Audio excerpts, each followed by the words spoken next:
Halo teman-teman, yuk kita diskusi hukum lagi. Indonesia ini adalah negara hukum. Tentu, kita juga harus paham dong hukum di dalamnya. Nah, kalian pasti sudah gak asing kan dengan istilah terlapor, tersangka, terdakwa, dan terpidana. Apa sih terlapor, tersangka, terdakwa, dan terpidana itu? Mari kita bahas bersama. Nah teman-teman, terlapor adalah laporan disampaikan kepada pihak kepolisian, sehingga terlapor adalah seseorang yang dilaporkan dalam laporan tersebut. Seorang terlapor dapat menjadi tersangka, namun seorang terlapor belum tentu juga menjadi tersangka.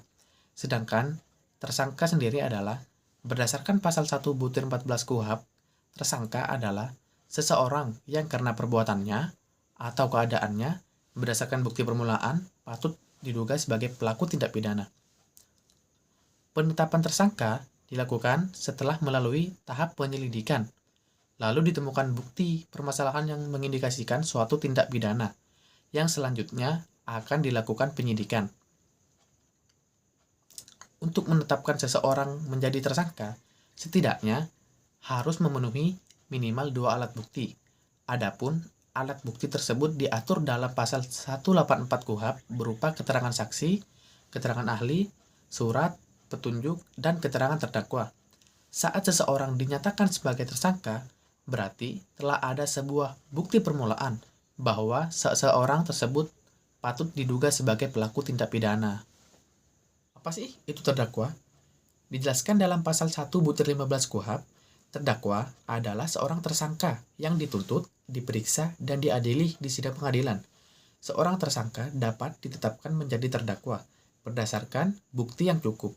Seorang tersangka yang sedang menjalani proses persidangan di pengadilan disebut juga sebagai terdakwa. Nah, teman-teman, KUHP turut mengatur hak bagi terdakwa, yaitu dalam pasal 50 ayat 3 mengatur bahwa ia berhak untuk segera diadili oleh pengadilan. Lalu, pasal 51 huruf B yang menjamin terdakwa mengetahui dengan jelas dan bahasa yang dimengerti olehnya tentang apa yang disangkakan kepadanya. Nah, terdakwa juga memiliki hak memberikan keterangan secara bebas kepada hakim.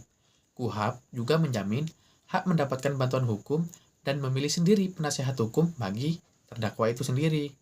Sedangkan terpidana ialah berdasarkan pasal 1 Butir 32 KUHP mengenai terpidana dapat diartikan sebagai seseorang yang dipidana berdasarkan putusan pengadilan yang telah memperoleh kekuatan hukum tetap atau inkrah.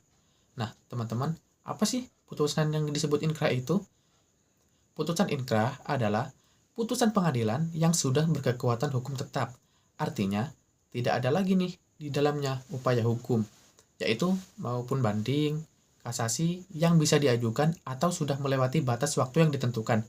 Sehingga putusan tersebut final, mengikat, dan dapat langsung dieksekusi. Suatu putusan menjadi inkrah jika para pihak menerima putusan tersebut atau tidak mengajukan upaya hukum dalam tenggat waktu yang telah ditetapkan oleh undang-undang, misalnya 14 hari untuk banding atau kasasi. Nah teman-teman, sekarang sudah tahu kan apa itu terlapor, tersangka, terdakwa, dan terpidana? Terima kasih sudah menonton video ini sampai selesai, dan sampai jumpa di bincang-bincang hukum berikutnya ya. Jangan lupa follow dan ikuti akun ini agar tidak ketinggalan video-video menarik lainnya. Saya Kakak, saya pamit. Bye-bye.